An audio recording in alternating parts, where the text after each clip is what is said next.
اعوذ باللہ من الشیطان الرجیم بسم اللہ الرحمن الرحیم منگا د تلاوت په دې باب کې درې خبرې لازمي وي. اعوذ بالله ویل، بسم الله ویل او ابتدا کول.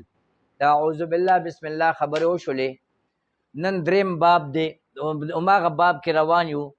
دریمه خبره ابتدا د تلاوت شروع کول. د تلاوت دپاره درې طریقې دي. سړی چې قرآن مجید ته را داخلیږي په درې قسمه لارو باندې، په درې قسمه پوڼو باندې به را داخلیږي. هغه که نومي مسلمان دی، که تجوید نه خبر دی او که نه دی خبر، دی به درې قسمه لارې استعمالی. د یوې لارې نوم دی، د یوې طریقه نمبر 1 نوم یې دی په عربی کې ابتداء تلاوت، ابتداء صورت دی نوم شو. د دې ترجمه څه ده؟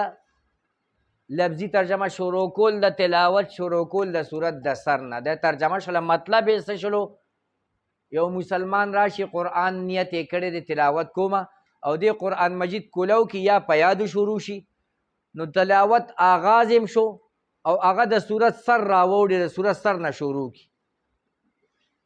دې ته دې طریقې دغه نوم دی. ادا او نقشه دا دی: اعوذ بالله من الشیطان الرجیم بسم الله الرحمن الرحیم الف لام میم.